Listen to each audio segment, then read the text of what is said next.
En 2006, une rencontre étonnante a eu lieu entre la navette Atlantis et des objets spatiaux inconnus.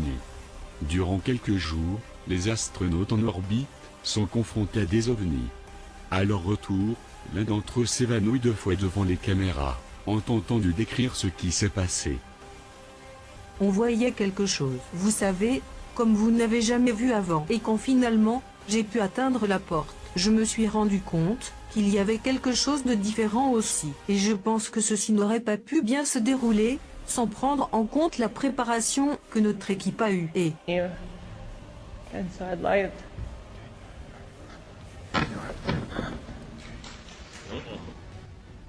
And so I figure I could stand here, standing enough with the training.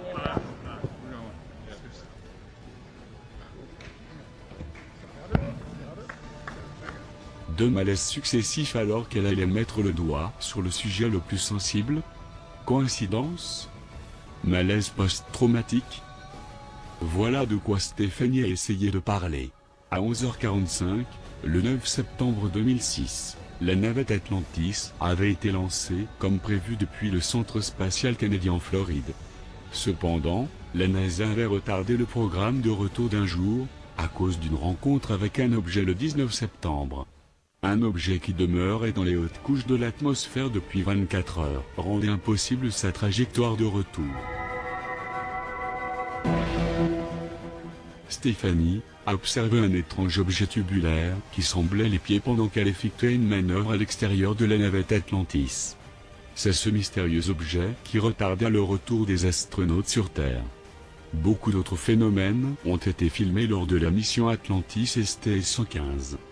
There are hugely advanced civilizations, intelligences, life forms out there.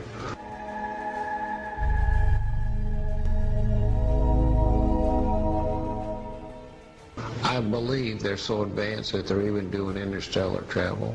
I believe it's possible they came here.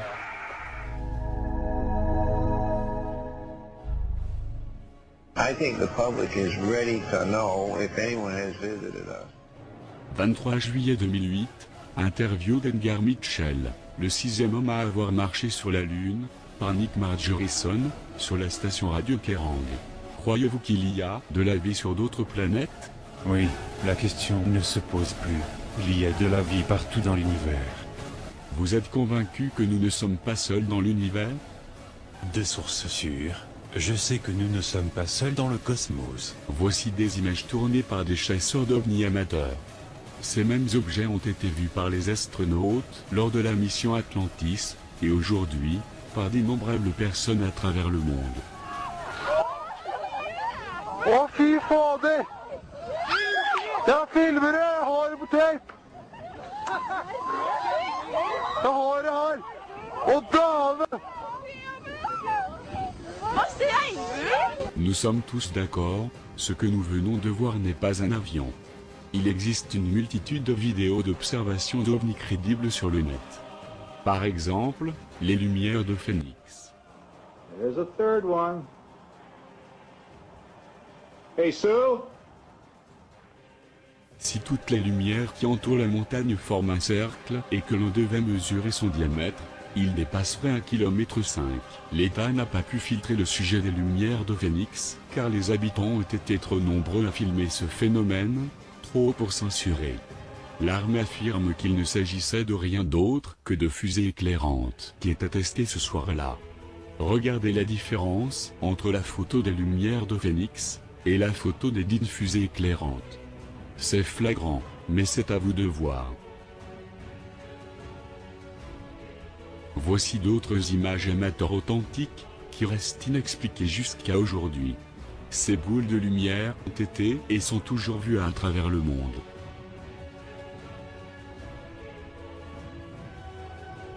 Avril 2008, Paul Hellyer, ancien ministre de la Défense canadienne, s'exprime et lève le voile sur les ovnis, lors d'une conférence de presse donnée au National Press Club à Washington DC. Il y a des décennies, des visiteurs venus d'autres planètes nous ont mis en garde sur la direction que nous avions prise, et nous ont offert leur aide. Mais au lieu de cela, nous, ou certains d'entre nous, avons interprété leur visite comme une menace, et avons décidé de tirer d'abord et poser des questions ensuite. Le résultat inévitable est que certains de nos avions ont été perdus. Mais savoir combien de ces pertes sont dues aux représailles, et combien sont, en fait, le résultat de notre propre bêtise, est un point de controverse. Wilbur Smith, l'un des premiers Canadiens à avoir pris un intérêt actif dans l'étude des ovnis, a demandé aux visiteurs les raisons de la destruction d'un avion qui volait dans le voisinage d'une soucoupe volante. La réponse a été que si quelques-uns de nos avions ont connu un sort malheureux, qui était la conséquence de l'incroyable stupidité de la part de nos pilotes, ils prenaient des mesures correctives pour éviter nos appareils. Je leur ai demandé ce qu'il s'était passé, et ils ont répondu. Eh bien, les champs qui entourent nos vaisseaux, et assurent ainsi la propulsion en produisant de la gravité différentielle, produit parfois, en raison du différentiel de champ temporel nécessaire au déplacement, des combinaisons de champs qui réduisent la résistance des matériaux, jusqu'au point où ils ne sont plus assez résistants pour supporter les contraintes pour lesquelles ils sont calculés. Comme nous le savons maintenant, certains avions, en particulier de type militaire, étaient construits avec un facteur de résistance relativement faible, et, aux endroits de l'assemblage de la structure, les matériaux n'étaient plus assez résistants pour supporter les contraintes mécaniques induites, et les avions tout simplement se disloquaient. Ceci n'a pas satisfait nos chefs militaires, qui ont dû penser qu'il était plus important d'assurer la supériorité nucléaire américaine, même si en l'utilisant il pouvait en résulter notre propre anéantissement, que d'accepter la suggestion des visiteurs et commencer à éloigner le risque, pour la planète d'un holocauste global. Les militaires ont dû être, et sont d'ailleurs toujours tellement paranoïaques, qu'ils estiment qu'il est préférable d'utiliser la technologie des visiteurs pour les contraindre à se retirer, plutôt que de les accueillir en tant que partenaires de développement, bien qu'ils aient pu être aidés par quelques renégats, qui les ont assistés dans ce qu'il est possible de percevoir comme des développements diaboliques. Stephen Basset a dit que parler d'OVNI est du passé, et que nous devrions parler maintenant d'exopolitique. En théorie, je suis d'accord, mais, en réalité, nous avons un problème parce que la politique officielle des États-Unis maintient que les ovnis n'existent pas. Le voile du secret doit être levé maintenant, avant qu'il ne soit trop tard. Il est paradoxal que les États-Unis aient commencé une guerre dévastatrice prétendument à la recherche d'armes de destruction massive alors que les développements les plus inquiétants dans ce domaine se produisent déjà chez nous. Il est paradoxal que les États-Unis puissent entreprendre des guerres monstrueusement chères en Irak et en Afghanistan, soi-disant pour apporter la démocratie à ces deux pays, alors qu'elle-même ne peut légitimement prétendre à être appelée une démocratie, quand des trillions de dollars sont consacrés à des projets sur lesquels le Congrès et le commandant en chef sont délibérément maintenus à l'écart. Qu'est-ce qui a été accompli en 60 ans d'activité fébrile par certains des esprits les plus instruits des États-Unis? Est-ce que l'Amérique a développé des soucoupes volantes qui sont indiscernables de celles des visiteurs, comme certains le prétendent? Et si oui, que propose-t-il d'en faire? D'une façon encore plus critique, quels progrès ont été accomplis dans le développement des sources d'énergie non polluantes, susceptibles de remplacer les combustibles fossiles et d'éviter ainsi à la planète de devenir impropre à la vie? Qui a les réponses? Quelques-uns, mais apparemment ils n'en ont rien dit ni au secrétaire de la Défense, ni au président, parce que ceux-ci n'ont pas besoin de savoir. Dans un récit rapporté par le Dr Stephen Greer, le président Clinton, alors qu'il était questionné par Sarah McClendon, reporter à la Maison-Blanche, sur les raisons pour lesquelles il n'a rien fait au sujet de la divulgation sur le phénomène OVNI, avait répondu, « Sarah, il y a un gouvernement dans le gouvernement et je ne contrôle pas. Excusez-moi, mais est-ce que le commandant en chef, c'est-à-dire la personne qui a le doigt sur le feu nucléaire, n'a pas le droit de savoir ce que font ses subordonnés? Les citoyens des États-Unis, qui ont payé les factures, ont le droit de savoir. Les citoyens du monde exigent de savoir, parce que pour nos descendants, pour eux aussi, le danger mortel est là. Il est temps pour le peuple des États-Unis de lancer une nouvelle guerre contre le fléau du mensonge, de la tromperie, de l'obscurité, et que tous s'investissent afin de gagner la victoire de la vérité, de la transparence, et de la lumière. Remercions Paul Ehrlichia pour ses révélations. Nous attendons ardemment que d'autres hommes d'État livrent leurs secrets. Beaucoup de pays comme la Russie, l'Espagne et le Canada ont reconnu l'existence des ovnis, déclassifiant progressivement des dossiers concernant le phénomène. Ce n'est plus un rêve, mais une réalité, que le gouvernement américain détient, tout en la niant. Écoutons Nassim Haramein, scientifique en conférence à la librairie métaphysique de la vallée de Rogue. Nous ne nous intéresserons qu'à une seule de ces nombreuses découvertes, la traduction des crop circles. Pour une meilleure compréhension de ce qui va suivre, nous vous encourageons à écouter la dite conférence, disponible sur le net.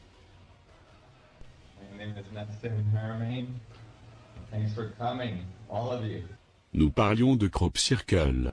Et tous ces crop circles ésotériques qui se produisent. Et si vous n'avez pas la base de tout ce dont nous avons discuté avant, ça n'a pas de sens. C'est comme, oh bof, quelques géométries très jolies dans des champs. Oui, mais avec les conclusions auxquelles nous sommes arrivés, la logique que nous avons suivie, depuis ce matin, alors, subtilement, ces cercles, recèlent une autre signification. Il parle de quelque chose de très très important, fondamental pour la réalité. Imaginez que vous êtes une espèce avancée qui a la capacité de voyager dans l'univers. Et vous découvrez cette planète. Premièrement, vous étudiez la planète avant d'atterrir. Vous pouvez vous connecter aux ondes radio et télé, et vous voyez, à la télévision, une partie de foot. Avec toutes ces personnes se bousculant les uns les autres, courant après un morceau de cuir. Et le reste des personnes, des milliers de personnes, buvant, mangeant des hot dogs, faisant la hola. Vous pourriez, au moment de vous retourner pour demander s'il y a un volontaire pour aller au sol, avoir des difficultés pour trouver des volontaires. Je n'ai rien contre le foot, mais avec tous ces gens se tirant dessus, vous penseriez sûrement que c'est une mauvaise idée d'atterrir dès votre arrivée. Nous devons attendre jusqu'à ce que les gens aient une meilleure compréhension du fonctionnement de l'univers et comment fonctionner ensemble. Et comment l'univers fonctionne avec tous les autres points. Ainsi, si vous étiez une de ces espèces qui a découvert une de ces planètes, qui n'a pas compris l'organisation, la complexité et le support que l'univers génère pour que vous soyez ici, probablement que vous essayeriez de leur donner un coup de main avec des dessins dans les cultures, pour éduquer ces gens avant d'atterrir. Car il est très probable que vous ne trouviez aucun volontaire pour aller se faire tirer dessus. Mais ils nous ont seulement parlé de la géométrie du vide. Ils nous ont parlé directement en code binaire. Nous avons été contactés. Il y a 2 étés est apparu ce crop circle. C'est le seul à être apparu dans les principaux journaux du monde. Des amis m'ont appelé de l'Est des États-Unis me disant « Je viens de voir un crop circle au journal de 5 heures ». La raison pour laquelle ce crop circle a été vu dans les journaux du monde entier, est qu'il est apparu en plein milieu d'une tempête. Et au matin, ce cercle était là, dans ce champ. Le plus grand de tous les crop circles, 409 cercles, c'est énorme. Une façon de nous dire que le crop circle n'est pas un canular.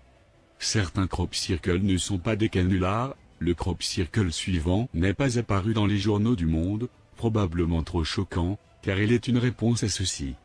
En 1972, Carl Sagan et d'autres astrophysiciens pensaient que, fini la construction du plus grand radiotélescope de la Terre, Arecibo, nous avions l'opportunité d'envoyer un signal très puissant dans l'univers, qui un jour pourrait atteindre une planète lointaine.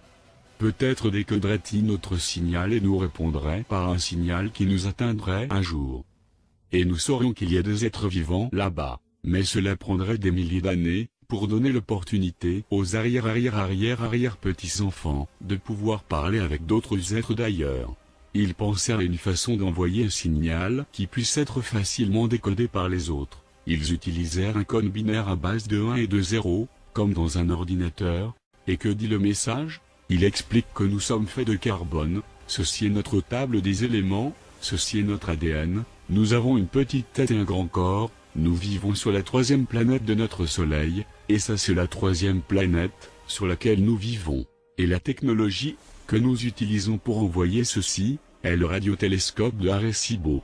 C'est ainsi qu'ils envoyèrent ce message, en 1972. Il y a 2 étés, devant un radiotélescope, souvent loué par le SETI, pour écouter des réponses, sont apparus 2 crop circles. Le premier était une réponse au signal du radiotélescope de Arecibo.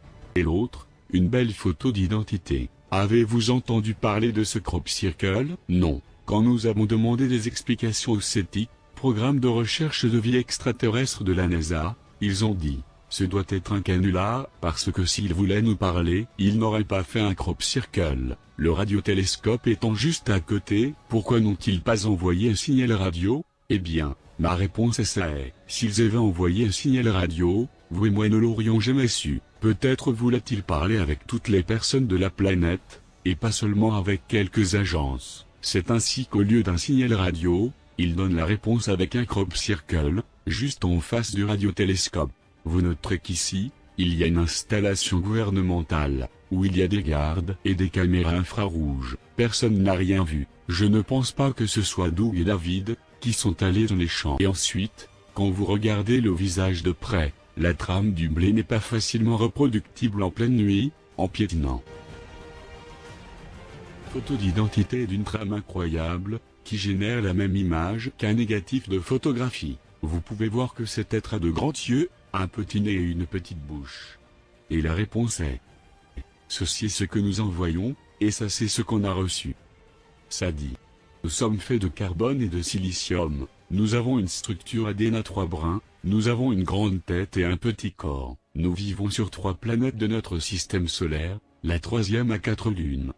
Et ceci est la technologie avec laquelle nous vous envoyons ce message. Ceci n'est pas sujet à l'interprétation, c'est un code binaire. Il nous parle directement. Quand j'ai vu ça, j'étais très excité et j'ai pensé, oh mon Dieu, ils nous donnent une reproduction de leur technologie. C'est juste là, en dessous.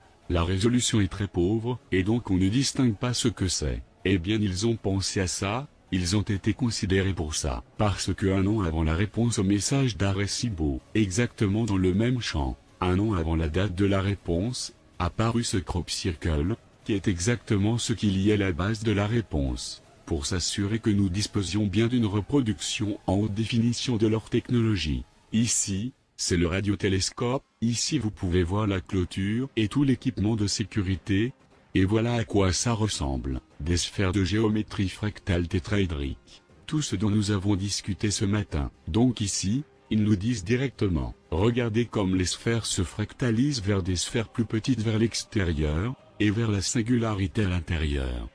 Cela est tout simplement incroyable, et ce n'est pas le seul au travers duquel il nous a contactés. C'était 1 an avant que se produise la réponse au message d'Arecibo. Maintenant nous passons à l'année suivante, et, au milieu de l'été passé, est apparu un crop circle exactement le même jour, mais une année plus tard, et ce fut un énorme crop circle. Presque aussi grand que 2 terrains de football. De nouveau en face de grandes installations d'antennes de communication, où il y a de la sécurité partout. Vous voyez tous ce que c'est? C'est une vue latérale de la tête d'un extraterrestre, avec un grand œil, le nez, la bouche. Regardez devant, comme une maintenant un CD. Ici c'est son pouce, ici c'est sa main. D'accord, il tient un CD, ils ont pensé, ces gens ont une technologie niveau CD, on va leur engraver un. Ainsi, ils nous ont gravé un CD et en effet, dans le CD, il y a une ligne de code binaire. Qu'est-ce qui se passe quand on reproduit ce CD? Eh bien, ce code binaire a été décodé, et voilà ce qu'il dit. Se méfier de porteurs de faux cadeaux, et de leurs promesses non tenues. Beaucoup de douleur, mais encore temps. Sans doute un message d'espoir pour toutes les personnes qui ont travaillé en faveur d'une nouvelle manière de faire les choses sur cette planète. Croyez, il y a du bon là-bas. Nous nous opposons à la tromperie. Et à la fin il y a un son de cloche. C'est un code ASCII, donc il y a un son de cloche, C'est typique pour terminer une transmission. Je n'ai pas eu beaucoup de temps pour travailler là-dessus, parce que je vais publier une théorie de champ unifié, qui comprend beaucoup de mathématiques et beaucoup de travail. Et donc, je n'ai pas eu le temps de l'étudier, mais je suis convaincu qu'il y a un code sous-jacent ici aussi, parce que ces majuscules font aussi partie de ce code. Ainsi, si on lit les mots en majuscules, on a faux, promesse non tenue, douleur, croyez, bon. OP, tromperie. Je ne sais pas ce qu'est une OP tromperie. Cela pourrait être une autre personne, other people en anglais. Où sont apparus les crop circles? Eh bien, c'est en Angleterre. Les deux premiers étaient juste à côté du radiotélescope. Le troisième était plus loin du radiotélescope, mais, une fois encore, il était à côté d'une énorme antenne relais, ce qui implique une communication. Par conséquent, ici, il nous parle directement. Il s'approche de plus en plus d'un contact.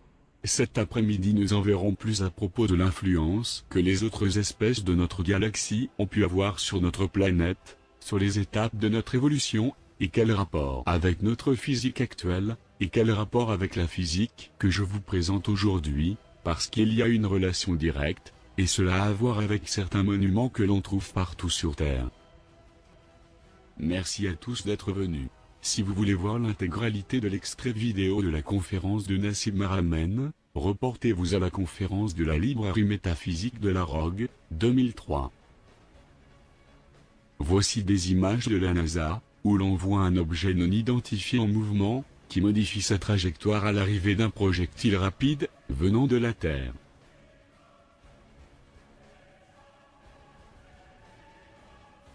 Au sujet des ovnis, il est évident qu'on ne nous dit pas tout. C'est pourtant un phénomène mondial, vu et filmé par des millions d'entre nous. Nous avons envoyé un message dans l'espace, et nous avons eu une réponse. Mais au lieu d'essayer de lire ces réponses, qui apparaissent dans les champs à travers le monde, beaucoup d'entre nous ont tourné ces jolis dessins en gros canulars. Ces messages, en code binaire, s'adressent à nous.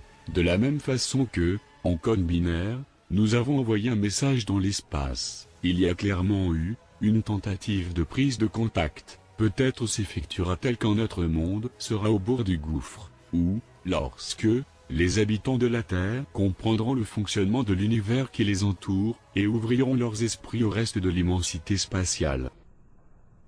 Continuez à filmer, publier, partager, et croire en ces phénomènes, car nous ne sommes pas seuls, et un jour viendra où le voile sur ces mystères sera levé au monde entier.